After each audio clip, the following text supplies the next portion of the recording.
Everyone, I'm Rosemary Coates in Silicon Valley. I'm your host for this edition of the Frictionless Supply Chain podcast.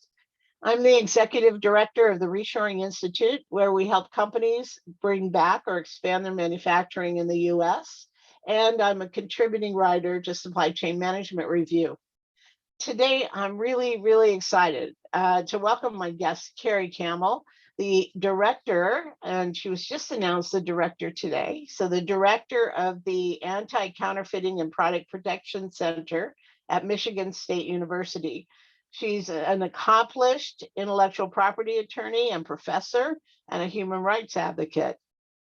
We're going to be talking about the world of counterfeiting today and how it affects your supply chain. And this is a topic that I've been interested in for quite some time in both supply chain as well as in my expert witness work.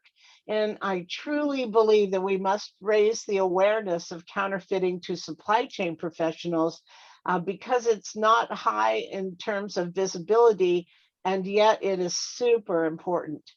It's estimated that counterfeits represent about $30 billion per year in losses to companies.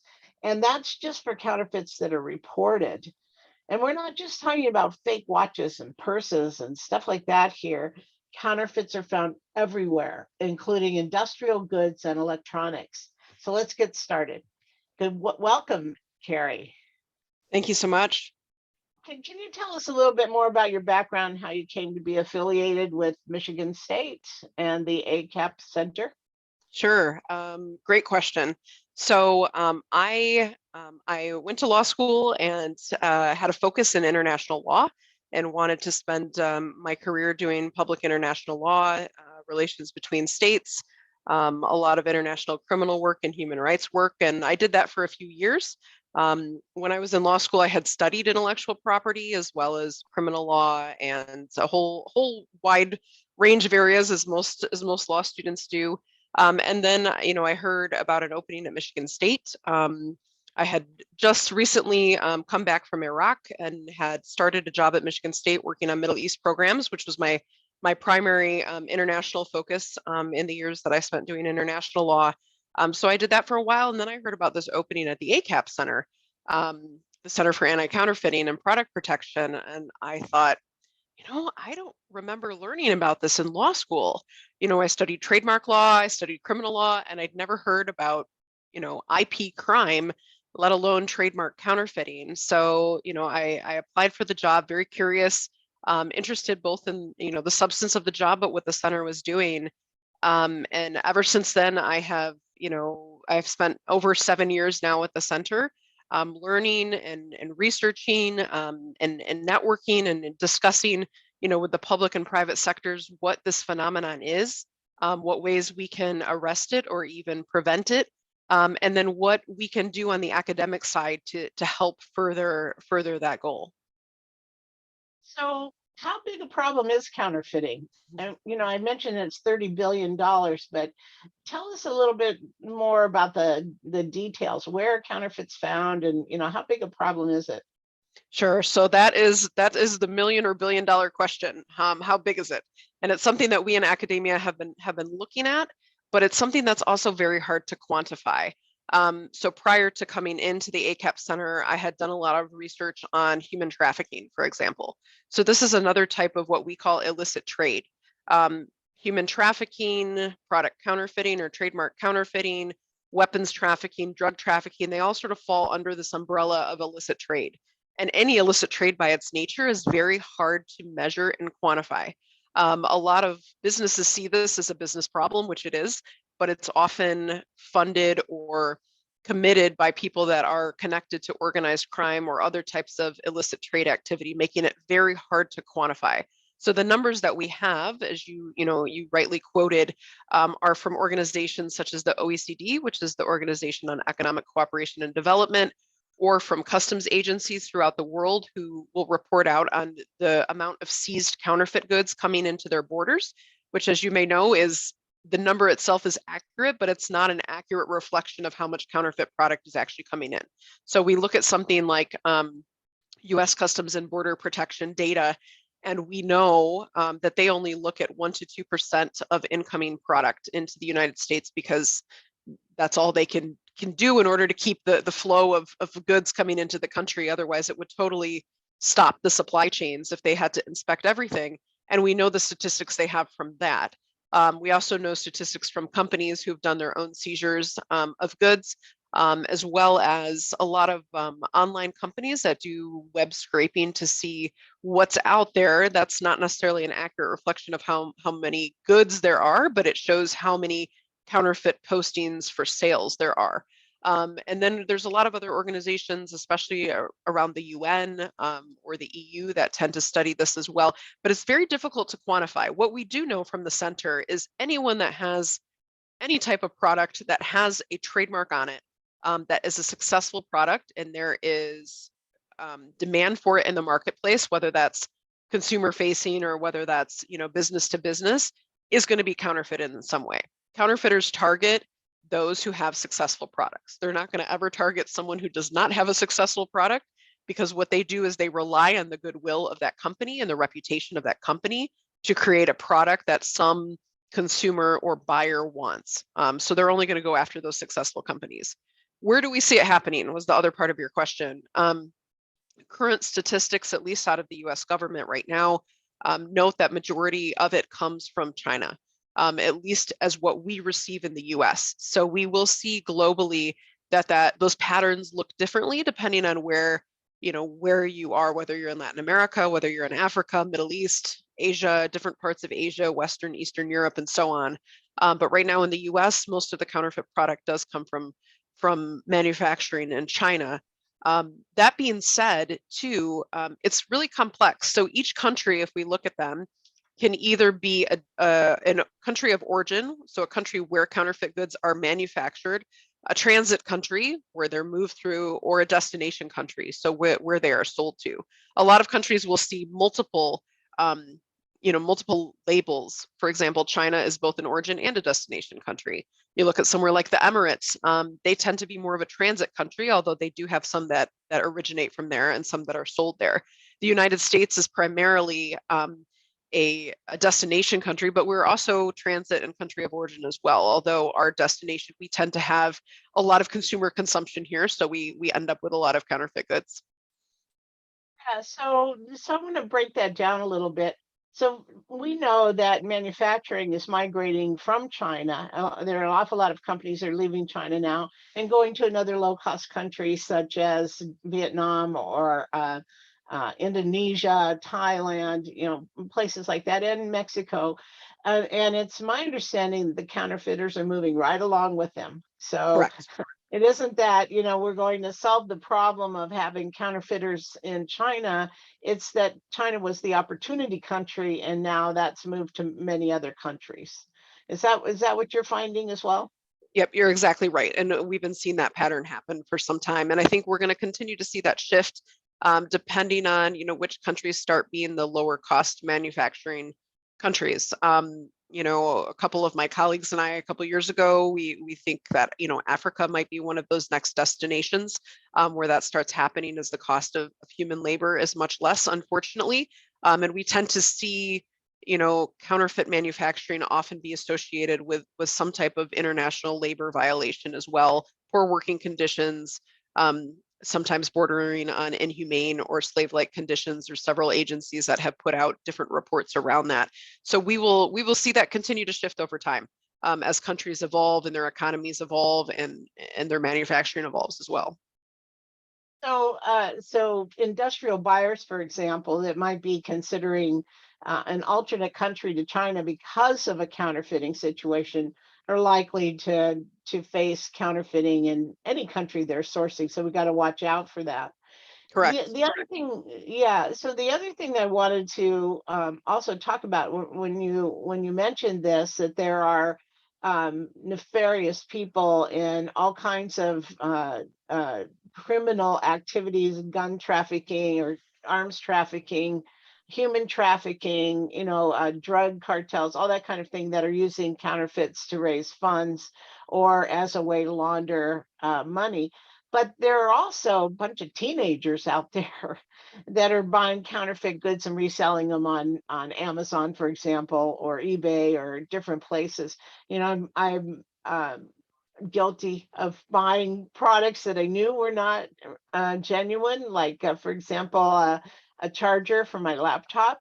I'm always looking for a lightweight charger that I can travel with, and it's a little easier to use and travel with. And I know I'm buying a non-branded part that may be branded, HP or Dell or something like that, even though it's not real.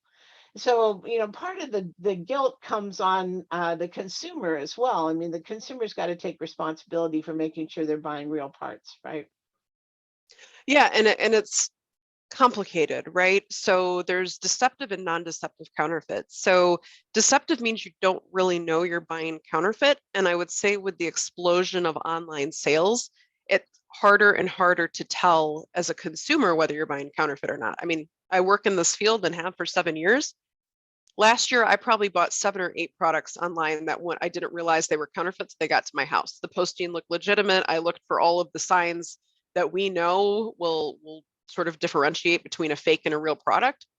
And I still got them and they were still counterfeit. And I said, okay, I work in this field. What about the average consumer?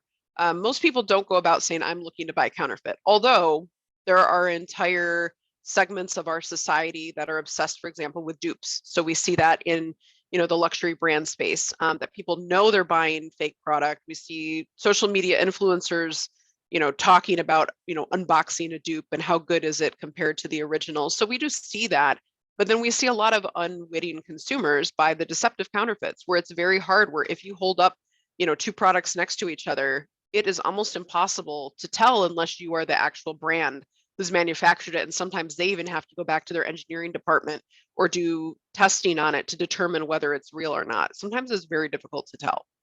I've been to the museum in Washington, D.C., and where they have all the counterfeits next to the real products. It's impossible to tell the difference. Just no Yeah. way. And there's just no way you can tell.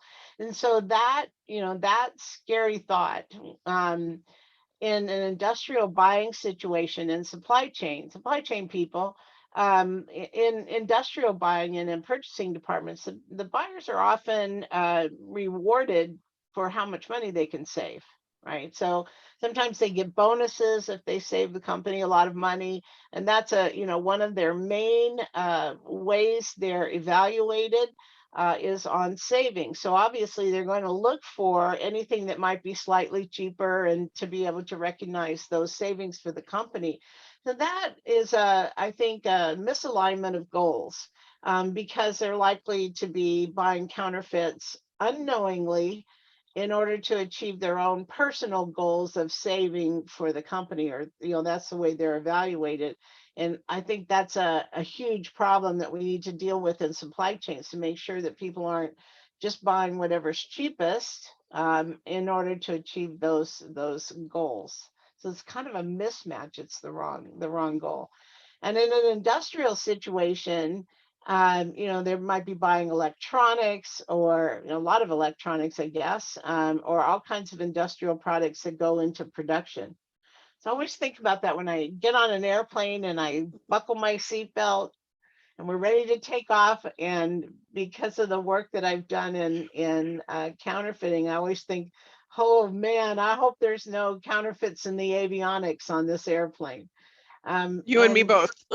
Yeah, and it may be no way to tell. I mean, the airliners or the airlines may think they have legitimate products, and they just don't know.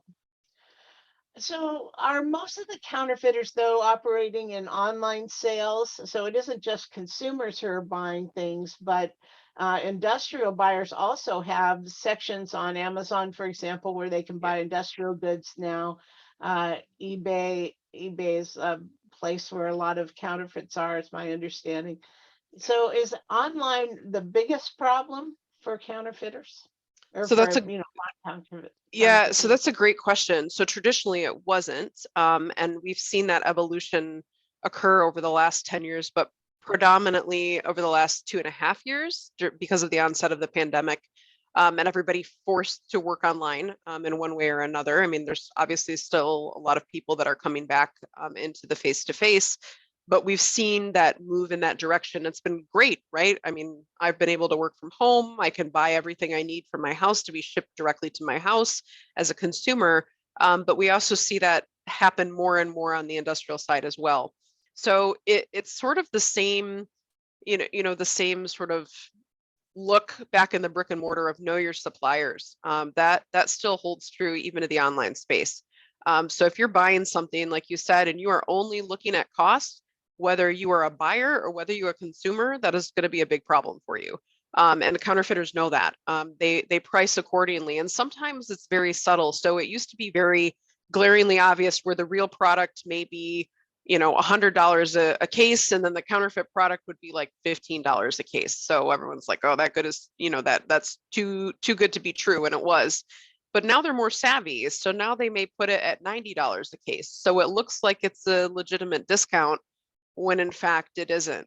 So they've gotten better at that, and they always seem to be not one step ahead, but they move very quickly in what the patterns look like. So if someone's looking at patterns of counterfeiting 2 or 3 years ago and trying to apply business strategy to that now, it probably won't be very effective because of how rapidly they switch, and they switch gear and they change pace because they have no regulations to follow. They are essentially illicit entrepreneurs in that sense. So if they can make money off of it and they can get into either some type of legitimate supply chain in some way or another, and sometimes that happens through a combination, as you were mentioning, of what we call converging crimes with counterfeiting. So sometimes it's on the very scary side, which is terrorism, drug trade, human trafficking, but sometimes it's combined with white collar crime too, with employee theft, with, other things where maybe someone will take out a couple pallets of legitimate and put in the counterfeit product and then go sell the legitimate on the black market. There's a lot of different ways that we see that happen. Wow, it's pretty scary in terms of they're everywhere. They're all around us. I saw a statistic that said 1 in 5 products that you buy on Amazon or eBay is likely to be counterfeit. 1 in 5. And just, like you said, I do the same thing. I buy all kinds of stuff online. It comes to my house. It's convenient. It just seems like the best thing to do at this time and place. And yet I'm likely buying counterfeit products and don't know it. Yeah. Wow, it's really, really scary, especially in, important situations where it's a life and death issue, like electronics, for example, and automobiles and airplanes, as well as cosmetics. I think cosmetics are really high on the list of counterfeits. Anything that you're putting on your skin or ingesting, nutraceuticals, that sort of thing. These are all subject to counterfeiters, and it could be quite harmful. In fact, I've read some horror stories about people who ingested counterfeit pharmaceuticals, and were given them by a legitimate doctor, or prescription was written, and just didn't know that there were counterfeits in that supply chain. These are scary times for sure, for sure. Okay, so what kind of things, and I know from my research also that there's some technologies out there that can be added to products to make sure that they're legitimate. There's software, there's all kinds of things. So can you talk a little bit about what kind of things we can do or take advantage of in order to prevent purchasing counterfeit products?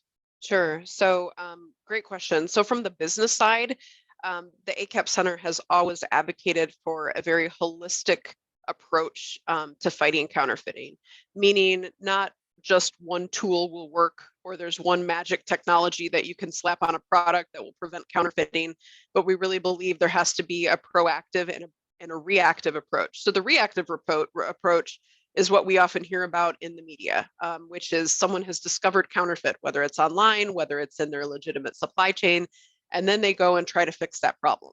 That will always exist no matter what. And that is what companies will do spend a lot of time doing, especially because, when one of these incidents happen, they have to be responsive, especially if it's in the media or it's leaked in some way. They have to show that they're taking proper steps, and most companies want to do that anyways. But then on the proactive side, a lot of things have to happen in order to be really successful with this. And we've seen, a lot of companies that we work with personally. We work with about over 500 different companies, everyone from multinational enterprises to smaller local businesses. The steps that they take using the resources they have to really be proactive. Some of that can be, training different units throughout the enterprise on what is counterfeiting and how they can really take steps to help prevent it. So as you mentioned, the buyers, a lot of times negotiating these supplier contracts or audits or whatever that may look like of manufacturing facilities for the product or the packaging, and really being proactive about sort of what those warning signs are and how to be able to see that throughout the supply chain. Can you talk about that a little bit? You mentioned earlier that you evaluated a product online before you bought it, and you were looking for certain things. What are those certain things that we can look for, when we're deciding whether to buy something or not? Make sure it's legitimate. Sure. So there's two different, I think, like paths for that, right? One is if you're buying company to company, business to business. The other is if you're a consumer buying online. So if you're a consumer buying online, I would advocate, especially if you're buying from an e-commerce site, that you are buying only from the manufacturer of the good. So if I am buying, I have in front of me some Clear Eyes eye drops. I'm only buying them from the manufacturer. I'm not buying them from like discount eye drops or, eye drops or us or whatever that may be, that I'm buying them only from the manufacturer. So that is probably one of the best and most solid ways to be able to do that. However, sometimes that's difficult to determine still. And one of those things you have to do is, especially on some sites, which hopefully with new congressional legislation up, this will be changing soon. It's very difficult to find the manufacturer. You have to scroll all the way down on the page and try to see who it is actually sold by, because sometimes they'll name the stores with the legitimate brand name, even though it's not the brand that's selling it. And then you look below and it's coming from China or from Vietnam or from wherever that is. So actually look through who is selling that. That takes time. If we're used to one click and it gets delivered tomorrow, that whole transaction can take less than 30 seconds to look for a product, buy it, ship it, it'll come prime the next day. But to actually look through who is selling it and where they are shipping it from. That's a good step. It's not necessarily foolproof. But to look at pricing too, we've seen a lot of scenarios, like I mentioned earlier, where the counterfeiter will come in on like a listing 1 or 2 cents cheaper than the legitimate brand. And they do that because if you rank via price, they will show up first every time. And people often go for the legitimate one. But also to understand too that shipping, for example, if someone is selling with Prime and you get it a day or two later, that's not a guarantee as well that the product isn't counterfeit. It's not going through Amazon's facilities, so it's coming straight from the seller. And if you don't know the seller, who knows what they're sending you? So yeah, my understanding that Amazon is pushing really hard to get their sellers to ship direct instead of through the Amazon centers. So a lot of the suppliers have been moved to their own platforms. It used to be they deliver, say, a pallet load of goods to an Amazon warehouse, and then as sales were made, they decrement that inventory and then replenish it. But Amazon has pushed those suppliers back to their own facilities. So they'll get an order and then the supplier ships direct. And that's a little scary too. It reduces at least some oversight or some kind of organization that might be like Amazon, for example. I know they have a very active anti-counterfeiting group. So there's at least some oversight there. But when you're shipping from a distributor or someone that you don't know and can't verify, that creates another problem or an opportunity for counterfeiters. Yeah. definitely. And I'm not aware of that shift on Amazon's part, but I actually don't know if that, I think that's probably an okay idea, as opposed to all of that going through the warehouse, because I think when it goes through the warehouse, it does lend legitimacy, right? Like you mentioned, that it's gone through some type of process, whether it has or not. And there was these 2 or 3 pieces of pending legislation from earlier this year that were introduced into both the House and the Senate about a year ago. They were bipartisan, bicameral pieces of legislation, the Informed Consumers Act and the Shop Safe Act. And part of those were putting in place proactive measures for e-commerce platforms to vet both the sellers and their products in advance to the best they can to try to weed out some of these counterfeiters. Some platforms are doing that already. Some have started doing it since the legislation was proposed, but it's yet to be seen, where that's going to fall and what that's going to look like. Can you talk a little bit about some of the technologies too? So it's Sure. my understanding that some companies actually put chips in their products, and ways of validating things, and there's software available also. So can you Sure. talk a little bit about those kind of solutions? Yeah, and that goes back to what I was mentioning about the proactive approaches, right? So using technology is often a proactive approach for brands.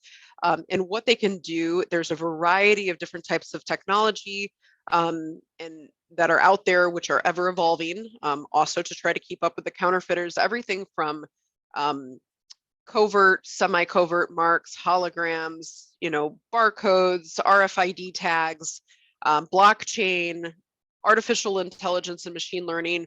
All of these are being used right now for anti-counterfeiting as well as many other things. So anything from like a track and trace type of technology, which is used primarily in the legitimate supply chain to take a product or a product in a package or in a pallet or whatever that may be, and to trace it from the point of leaving the manufacturing facility until wherever its end location is, whether that's in a store for a consumer or whether that's in a plant to manufacture some other type of part.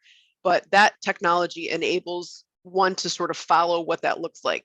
How that is used can make a difference too. Whether the technology is just on a pallet, sometimes we've seen that happen, and then counterfeiters empty the pallet and put fake product in the pallet.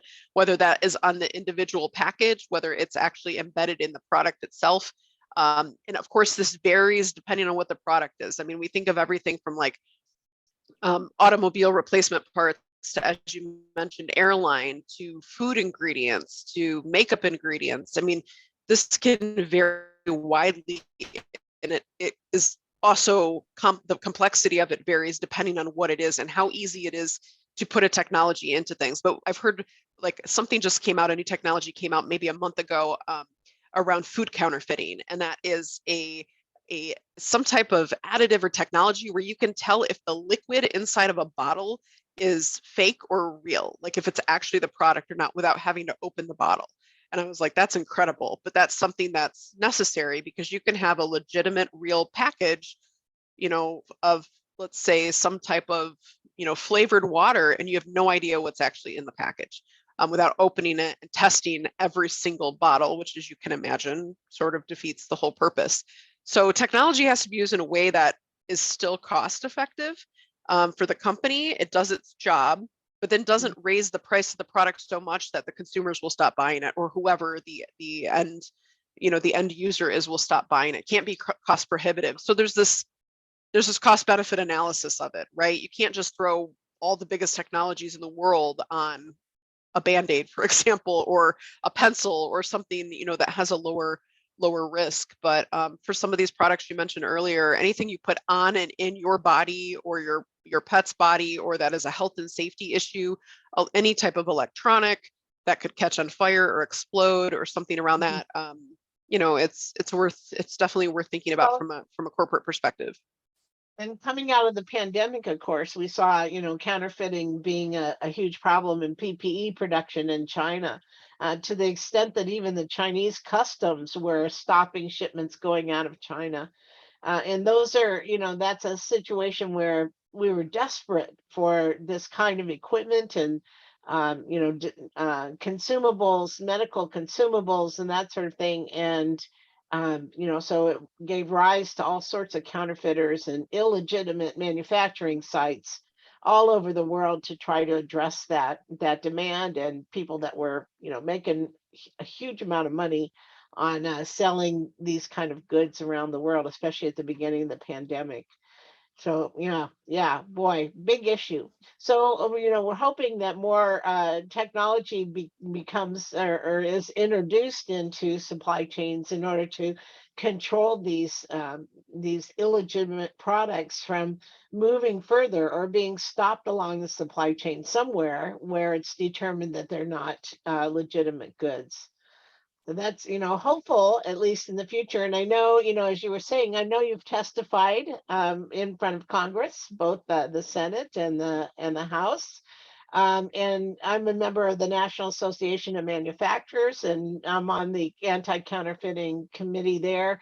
So there's work being done, but it's slow, and I think it's also up to industrial buyers, people in supply chain to be aware of what they're doing, to ask questions, to try to legitimize who they're buying from, and what might be a component product in those individual parts and products. Well, it's been fascinating, Kari. Really, really appreciate it. Do you have any closing thoughts?